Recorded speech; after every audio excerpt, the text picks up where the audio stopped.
Good evening, Fernwood. It's me, Neil. It's time to dig down, dig in, and dig deep into our daily dose of Mary Hartman. Mary Hartman. Today's episode is from May 20th, 1976. Let's just do a recap. We started with the Haggers having a little bit of a schism because Loretta wants to continue contributing to the church, while Charlie is a little more eager to get her back on track to a secular career with the recording contract that she, or the recording session that she has set up to record a song.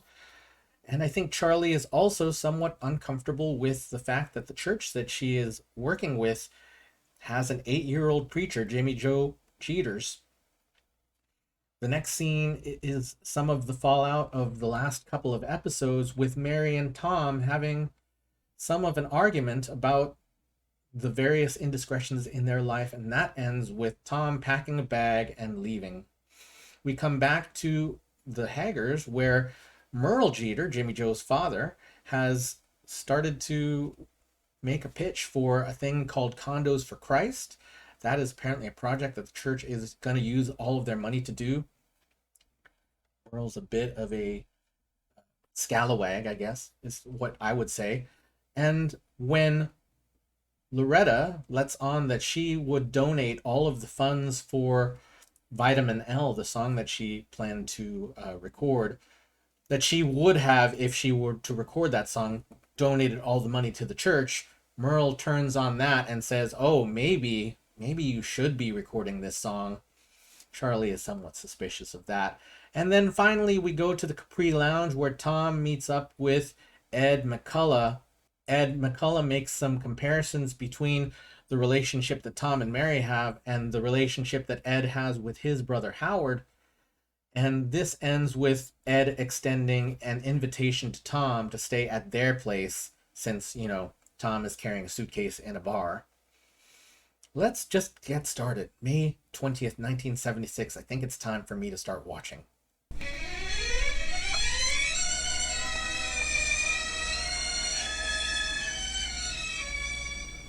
Mary Hartman! Mary Hartman! We have to have a talk. Sit down. Daddy left home. I know he did. And there's something very important that I want to tell you. So sit down. Daddy left home, didn't he? Sit! All right. Now, Heather, what I have to tell you is going to be a great shock for you. But you have to know the truth. So brace yourself. Your daddy left home. Can I have this blue sweatshirt? Heather, it's just you and me now. It's you and me against the world. Time Per's mother got married again. Aren't you gonna get married again? I don't know. You mean Daddy may come back? I don't know. Do you want Daddy to come back? I don't know. What do you want? I don't know. How can you not know? What do you be 31 years old for? Listen, Heather, I have something to tell you, and it's very important, so I want you to listen to this, okay? Now, it's very important. Now, are you listening? Yes, Mother. Good. Because this is philosophy. Now, what I want to tell you is, the longer you live, the less you know. Well, I know more than I did 3 years ago. Because 3 years ago I thought babies came from the hospital. But this year, I know the trick. Heather, go to school. And don't forget what I told you, all right? We will be having more of these heart-to-heart talks now that your upbringing is solely my responsibility. Go to school. I haven't had breakfast yet. Heather, you are really making me very nervous. Now, why don't you go next door and Grandma will give you breakfast? I can't eat there. Grandma makes me nervous. Why? Because she always talks to her plants in the morning. Go next door. Why can't I eat here? Go next door. I'd rather eat here. I know, go!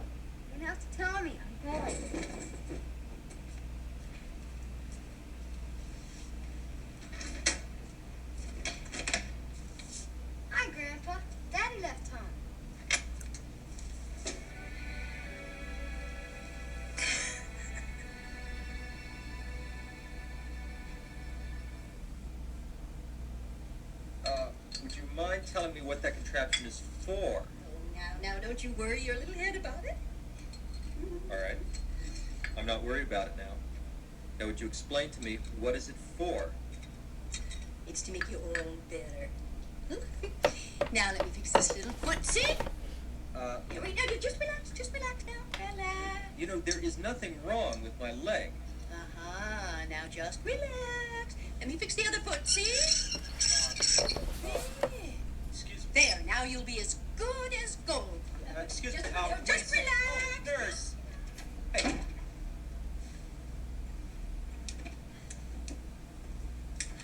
What happened? How come you're in traction? That's what I'd like to know. Well, maybe it's a new kind of treatment. For heart attack. Yeah, well, maybe they're trying to keep the blood in your heart. That doesn't make any sense at all. I'm trying to call her on the buzzer. Listen, what I wanted to say, what I want you to know is that I'm not angry at you. You know, about what happened between you and Mary. I'm really not. And I'll probably strangle her next time I see her. But, and anyway, I'm not going to cry. And I just want to know one thing. Why did you do this to me? Kathy, look. Please don't be upset. Sit down and I'll try and explain everything to you.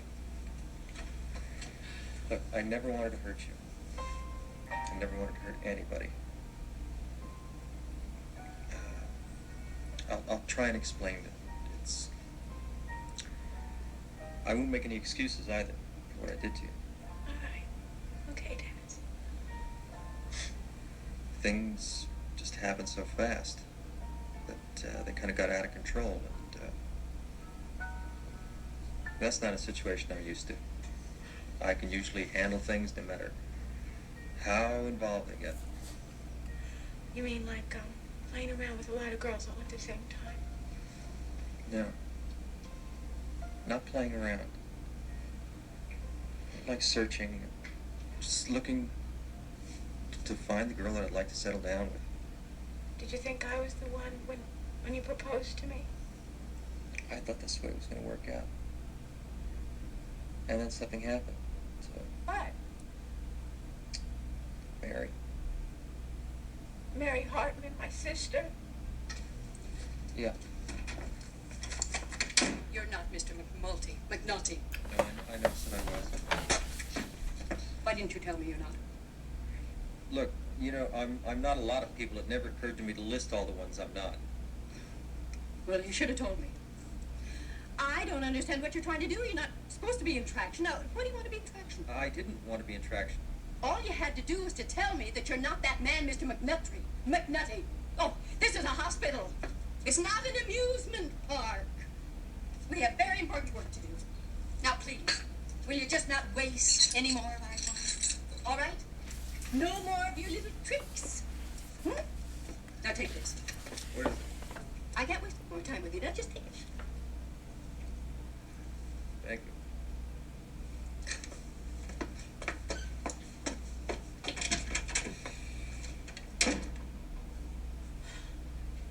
So what happened with you and Mary? What happened with Mary was not something that I planned. I certainly never planned that. I never intended to get involved with her. So was she the one that went after you? No. No, I don't mean that at all. I want you to know that. That it's not Mary's fault. I mean, it's not her doing. Well, if she didn't do it and you didn't do it, how did it happen to happen? I'm still not sure. All I know is that when I met Mary, she touched something in me, and my whole life changed. Everything changed. She was the only thing that meant anything to me. after that, and she began to mean more and more. And I still had obligations from relationships that I'd already begun. And Like with me. especially with you. I didn't know how to stop. I didn't know how to change the plans. Once it begun, I didn't know how I was going to stop it. I'm afraid that I have some awfully bad news for you. We just got a message saying that your Uncle Morris Fredericks died. Morris Fredericks? I don't know any Morris Fredericks, and I don't have any uncles. Aren't you Walter Mink? No. You're not. No, Walter- I'm Dennis Foley. Are you sure? Yes, absolutely. Well, then why did you take that pill? I'm going to have to report this to Dr. Furman. He may have to pump your stomach.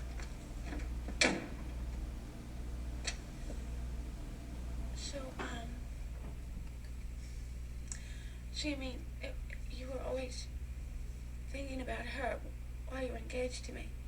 That's it, isn't it? That's the truth. Yes, that is the truth. I was in love with her.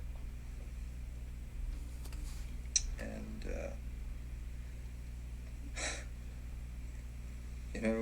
in spite of everything, in spite of the whole impossible situation, and in spite of myself, I'm still in love with her. And I love her. And I just love her, and I'm sorry, Kathy.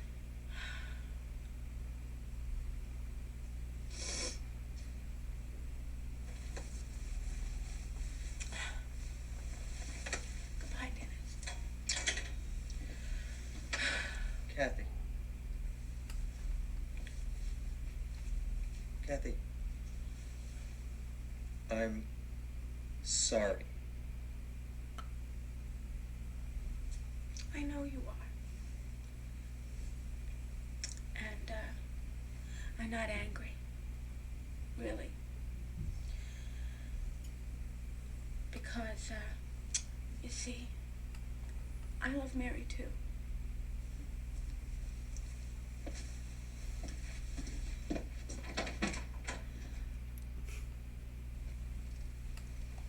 I swear I do not understand you. I simply do not understand you. Look, Howard, I don't want to start the day with an argument. You want to tell me why you brought Tom Hartman into this house last night? Because he's a friend of mine. I didn't have any place to stay. I have a right to bring friends here. This is partly my house. Am I wrong about that, too? You are deliberately missing the point. Oh, am I? Yes, you are. And the point is, as you very well know, there are certain things we don't want anybody to know about. And you deliberately bring a stranger into the house? And if he finds out, you can be damn sure the whole neighborhood is going to know. Are you through? Yeah. Well, you made a mistake. About what? You said we don't want anybody to know, right? That's right. No, that isn't right. It's wrong. You don't want anybody to know. I don't give a damn who knows. I want the whole world to know. I'm sick and tired of living in a closet. I want to start living like a human being. And I'll tell you... Harry. Hi, Ed. Hey, listen, that's a great shower head you got in there. Hi, Howard. How are you? Okay. Hey, don't do that. Let me do that. Let me make up my own No, bed. that's... No, come on. If I'm in a bunker, I want to pull my own weight. Now, come Don't on. worry about it. That's Ed's answer for everything. Don't worry about it. Okay, Howard, knock it off.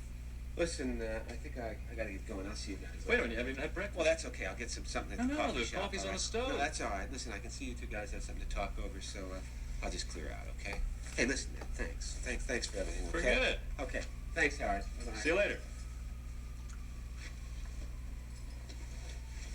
You want to tell me just how long he's going to be here? Just as long as I damn well please. That's crazy. Look, if there's anything crazy about it, it's because you're driving me right up the wall. Now, I'll tell you another damn thing about it. Boys, that's enough. Will you two never stop fighting? What's the matter with you? You tell him to get Tom Hartman out of this house. You tell him that this is my house, and I'll do just as I damn well please in it. Now, you listen here. Stop it! Now, you have got to stop this ridiculous bickering and fighting. Aren't you ever going to learn? Well, I've learned one thing, Mother. If he isn't going to be more reasonable, Howard, now I do not want to hear another word out of either of you. It's all this awful fighting that draws attention to us every place we live. I am tired of moving. I would love to settle down in one place and stay there for a while. But with all your ridiculous carryings on, that's impossible. The trouble always starts with these awful fights. And then soon everybody knows, and we have to move on to another place. Well, it's his fault. It's not my fault. You're the one that will Now always that's start. enough. I just can't stand any more of this. Now either you two stop with this ridiculous bickering and fighting, or I will move out and let you live by yourselves. And you know what will happen then.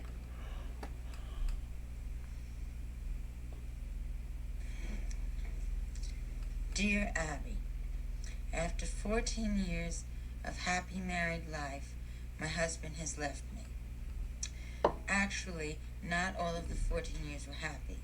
I mean, what is happiness? Only that's not the question. I'm writing you about... Oh, I see. Okay. I mean, what is happiness? I mean, that's not the question I'm writing you about, period. Okay. That's just a non-question question.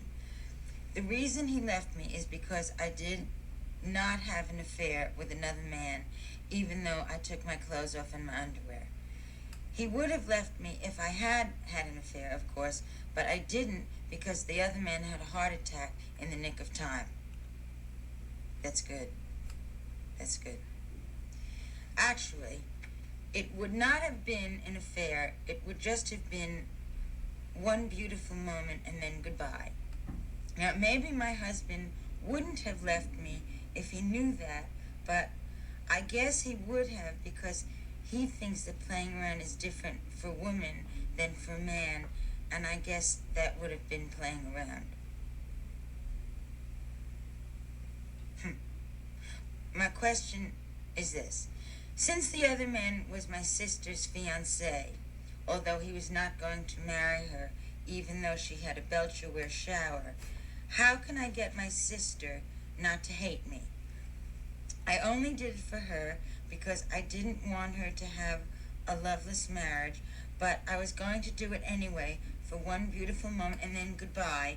But since she doesn't know that, she hates me, and I need all the friends that I can get right now because it is very difficult when a husband leaves you after 14 happy married years, even if all of them weren't happy. You can ask your own sister if you don't believe me. That's very good. That's very good. Okay, what is your opinion? Signed, Mrs. Tom Hartman. No. Okay. Signed, Wondering. Okay.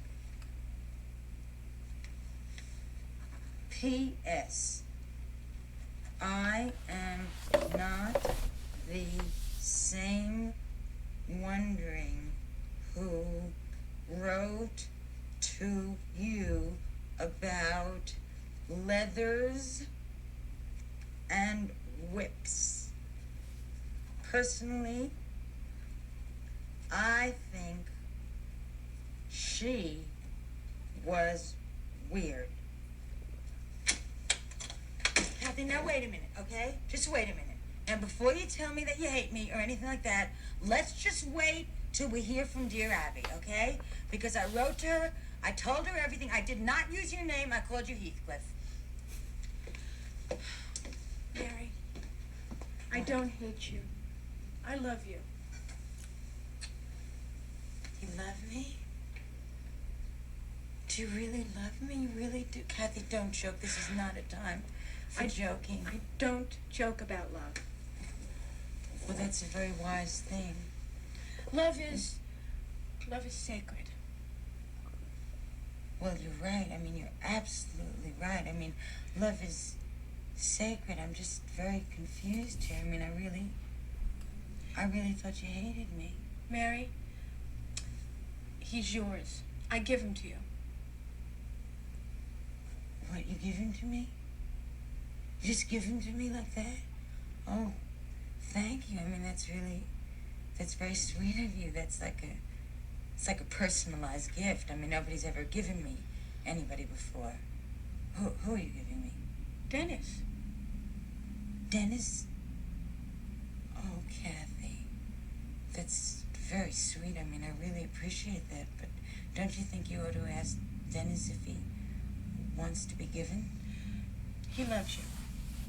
Oh, Kathy, come on. How can you say that? You can't say that. You don't know if somebody loves somebody like that. How do you know he loves me? He told me. He told you? He told you that he loves me? Oh, no. Why would he tell you that he loves me?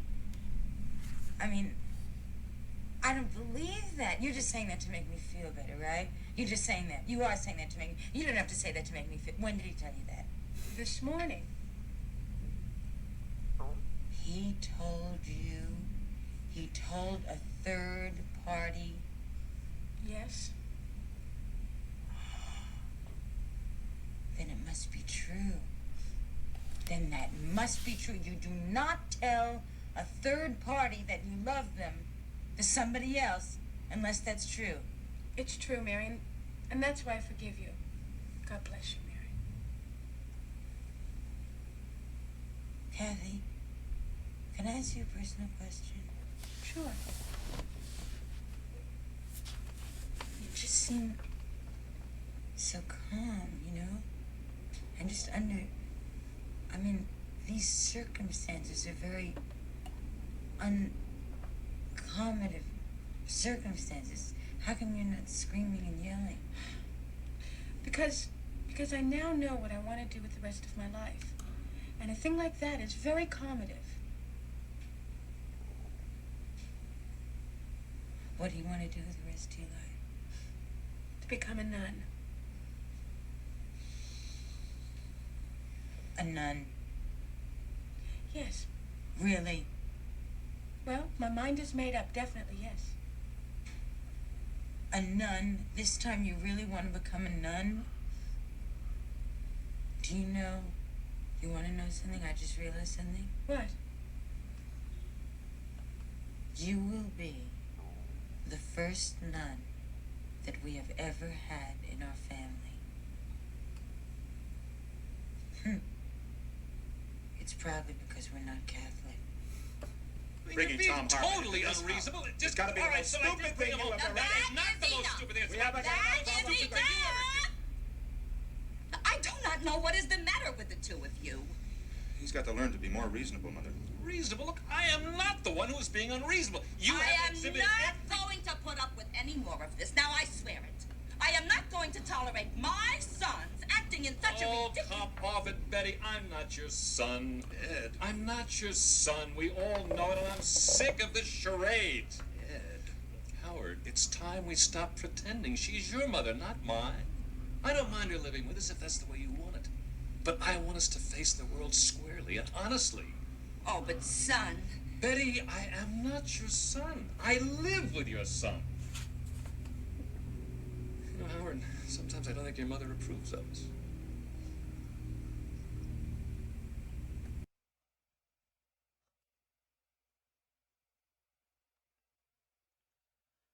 My face feels like the blood is draining from it. There were a lot of things happening today. I'm gonna jump back to the top because, as usual, Heather is somewhat ghoulish. You know, I think she's a little girl. I get it, and kind of reminded of when my parents got divorced and kind of wondering what my life would be like. I think Heather may be a little arch in terms of just being interested in the things that she just wants out of the divorce, but I do feel like that was part of pop culture at that point, and thinking about how divorce benefits a child or doesn't, but you know, playing the parents against each other has sort of become a trope. Anyway, Mary tries to explain why Dad's not there. Then we get to Dennis and Kathy and Traction for some reason. Very odd hospital. But as we have seen in Fernwood, There's lots and lots of weird, not quite professional behavior in this town. I think it was, other than the traction, a completely straightforward scene. Like it, and straightforward meaning like it was emotionally rooted, and this was a conversation that these two needed to have, and it was undercut with the absurdity of a nurse who really doesn't know who Dennis is and keeps giving him the wrong treatments. And maybe this is the show starting to paint Dennis in a sympathetic light. Like this is Dennis being almost as honest as Dennis could be. I'm not sure how I feel that I don't know that I believe that Dennis is completely honest, because Dennis met Mary and loved Mary way before he was involved with either Roberta or Kathy. I mean, I won't say that the love was declared, but he was very clearly obsessed with Mary, and I had those complicated feelings before Roberta or Kathy were involved. So I think, and maybe this is just me niggling over details, but it it didn't come off to me as completely honest, but it seemed sincere, and that Dennis was sincerely apologetic to Kathy. And I'll give him that one, but I I don't necessarily forgive for some of the behavior I saw before. And then the McCulloughs. And I had a feeling this was the case. I kind of got turned on to this show by Matt Baum's channel when he did a culture cruise about a gay couple. I guess coded as gay, or it wasn't really necessarily stated. Well, we've seen this episode, so we know what it is. But anyway, I was kind of almost expecting it because I'd seen that episode, but I couldn't quite remember the details. And anyway, the McCulloughs, they were presented as brothers to the whole town, but essentially, I feel like it had been sort of coded that they weren't exactly brothers and that they were fighting. And I wasn't sure what the fighting was about, to be honest. But now that I see this fight get played out, and maybe we'll talk about that more as we go on. But now that I see this fight being played out, it comes off really differently than I expected. I thought it was about something else.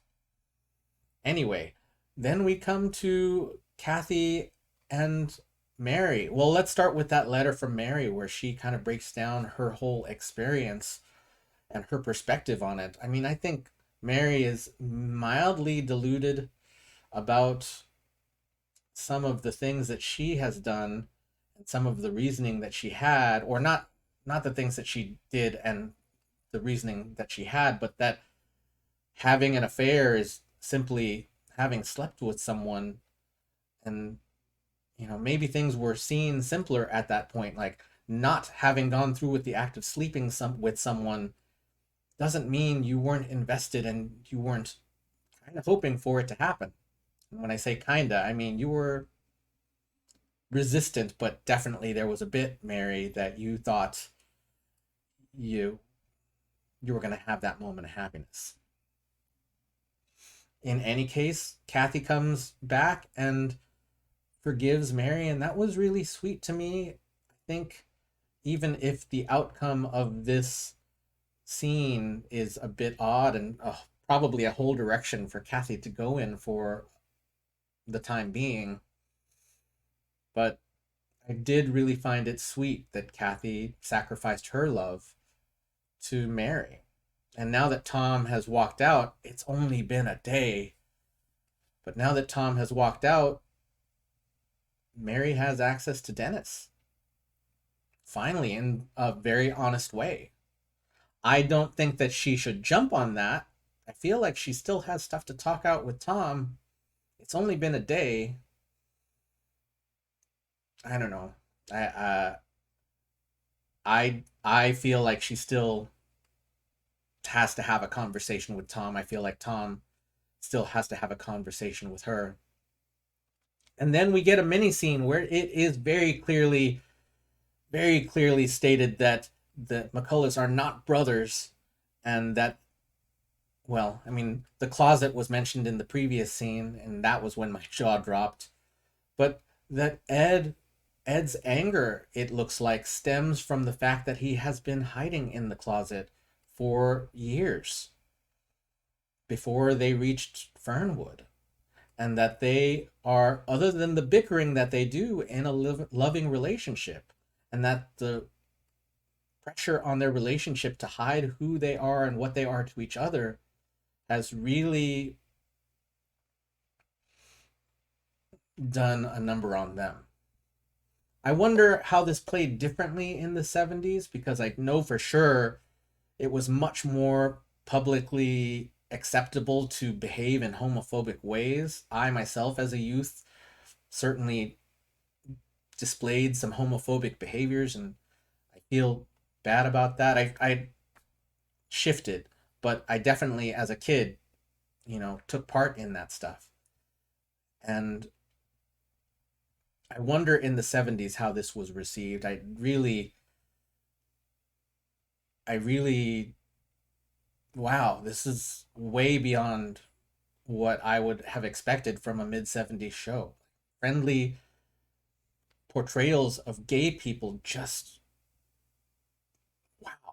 That's not a thing that I saw until like Soap, which came a few years later. Soap is another show that I really dig, that's soap opera themed. It's definitely more of a sitcom with a soap opera theme going on behind it. That also had a gay main character, and that was definitely sympathetic up until they straight washed him. But that wasn't a thing that I really recognized. Most of the characters that you'd see now that we would interpret as gay coded, well, we didn't talk about their relationships with others. They were just sort of flamboyant. Well, I think we're going to see a lot more of this as the show progresses. I'm actually really surprised and excited for it. So, there we are. That was the May 20th, 1976 episode of Mary Hartman. Mary Hartman, thanks for spending some time with me, and we will see you tomorrow night in Fernwood.